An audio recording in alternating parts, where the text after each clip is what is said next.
welcome back to another Random Sam Epic Mom, and it's time for another book review. So, this one is actually a 2-pack. There are 5 books in this series, and this author is Linda Howard. I have reviewed her books before, guys. This is a newer cover and such. But in this one, we have McKenzie's Legacy, which includes McKenzie's Mountain and McKenzie's Mission.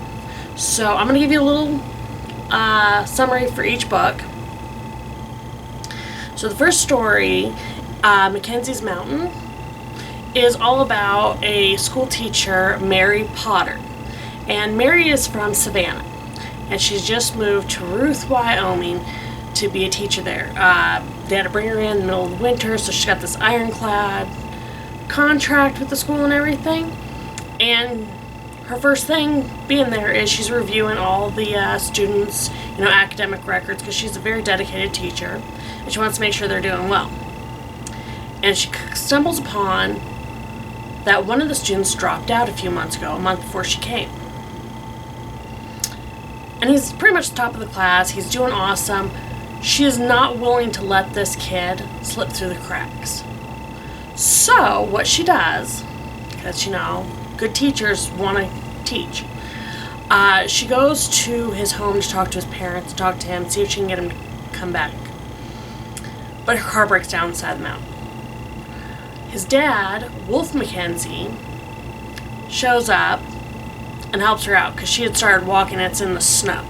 And I don't know if you guys have ever, lived in small town areas, but if you get stuck on like a side of the mountain on a back road and you're walking up the mountain, you better hope you're dressed properly.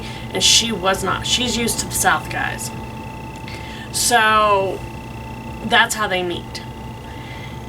And after, getting to know Wolf, he's very untrustworthy. He was sent to prison in the past, falsely accused of rape.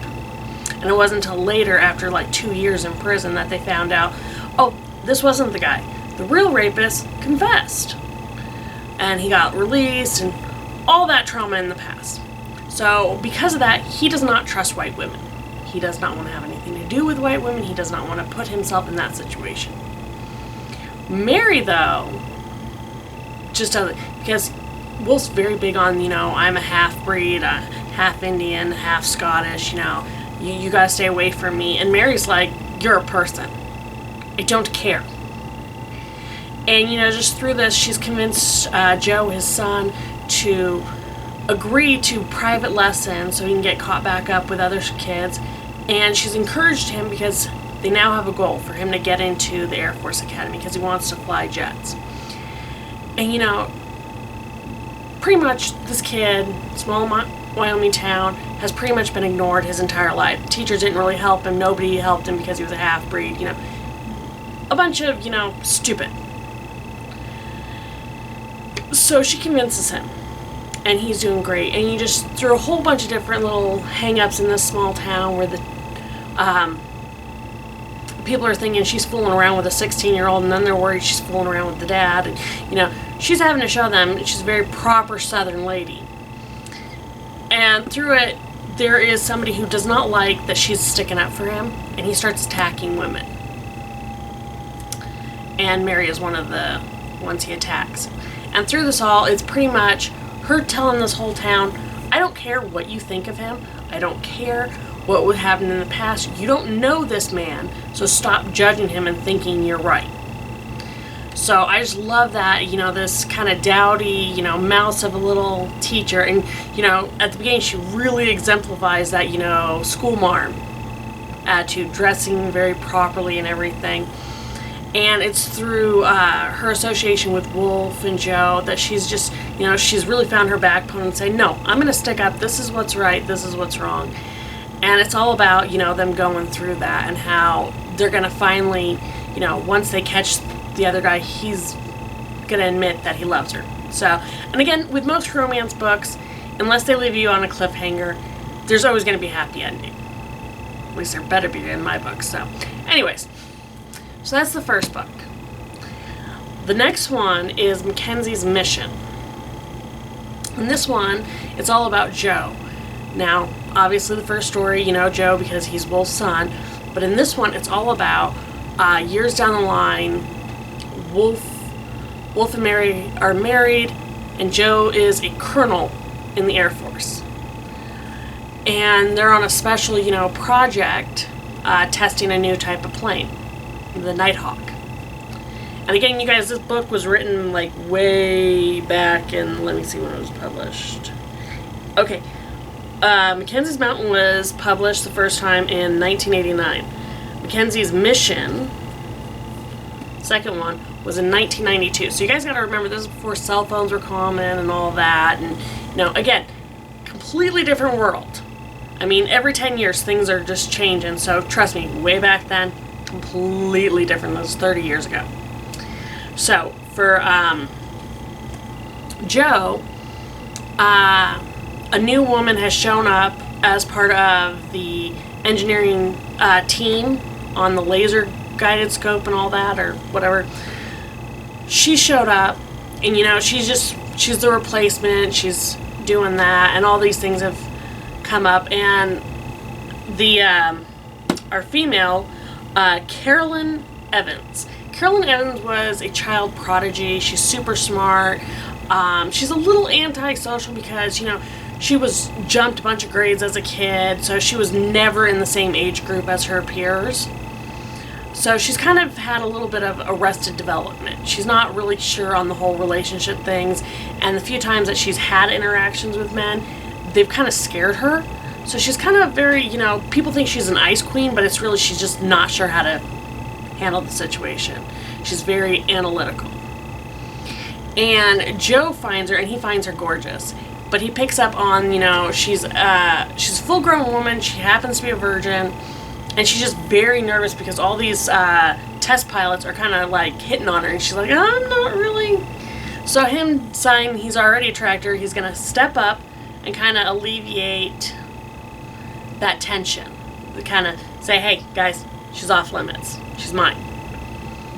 And that's, you know, again, her being new on the team, she's going to have to deal with a lot of heat from the other team members who already think she's kind of stuck up.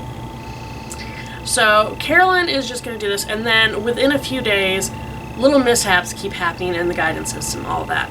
And they're all like, oh, well, it must be her fault. She's new, and a whole bunch. And the whole time this is going on, she's having to not only work with Joe, but start to date him, get an idea. He's offered to, you know, kind of be her guinea pig so that she can see how a relationship works. And it's very much, you know, with more and more things happening, more people are trying to blame her for it. And at the same time, her relationship with Joe is becoming more and more emotional. She's becoming more, you know, attached to him. And it's just crazy. And it will finally come where they think that she's the one sabotaging the work. And she is ticked. So in her way of trying to prove that she's not, she confronts the people who are sabotaging, gets kidnapped, Joe gets a whole bunch of miscommunication, whole bunch of, you know, what's going on. And again, even in this story, in this whole series, with Joe being a half-breed also, a lot of people do still give him crap for being part Indian, which I think is stupid, no offense. But, you know, she's very kind of matter-of-fact, just like Mary was, just like, okay, what's the big deal? I don't, what? And it's a great story. It is wonderful. It kind of, if nothing else, guys, if you guys get a book that was written, you know, 30 years ago, 40 years ago, just way back when, I mean, some of the stories I've read are even older than I am. And it kind of puts you in perspective, because if you're reading a story that's written now, you're going to see, you know, people have cell phones, smartphones, you know, everything's available, different types of vehicles are available. It's easier to, you know, get in touch with people. And that has changed, you know, the way our society works by having, you know, that communication available constantly. And back in the 90s, that wasn't possible. You still had, you know, a quarter in your pocket so you could use a payphone. Payphones were around everywhere. Again, different feel. And of course, you know, The Air Force is pretty much still the Air Force, but people have grown in it. At this point in time when this story was written, women were not as big of a part of the military as they are now. So it was kind of one of those, hey, you guys, yes, I'm female, get over it. And it's just a wonderful story. I really enjoy Linda Howard's stories. I love the fact that quite a few of them have been reprinted. Like this one was reprinted back in 2015. And guys, that's got to tell you something. When a story is that good, that after over 25 years, after 20 to 25 years, a story is being reprinted because it is still that good of a story, really makes you gotta stop and think. Because a lot of times authors will, reissue their books and all that, but especially ones that are set contemporary time, they're not historical or anything like that. For them to be reprinted, as even though they were written way back when, means that they're still going to have an impact. They're still going to make a difference to you. You're still going to be able to relate to the characters. And I think that's amazing. I really love her stories. She does have a couple other books in this series with the McKenzie family. And it's just, again, wonderful stories, great characters, and just two really strong, tough guys who know who they are sure of themselves, but they have had adversity. And these two women who, they're very similar in their, strong, they believe what they believe and they're going to stand up for it. But at the same time, Carolyn's kind of a nerd and very, matter of fact about everything. And Mary is kind of a dowdy school teacher who is still standing up for her students. So again, guys, these are wonderful stories. I hope if you guys get a chance, please give them a read. And let me know if you have any other books of Linda Howard that you've really enjoyed. Please let me know in the comments. And I hope you guys have a great day, great night, whatever happens to be when you're watching this. And I'll talk to you guys again soon. Bye.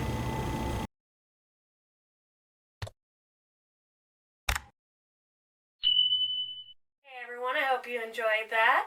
Please check out our other videos already on YouTube. And give us a like and subscribe. And if you hit that bell for notifications, you'll know when we put something new out. So try to make every day matter by finding the fun. You guys have a great one. Bye.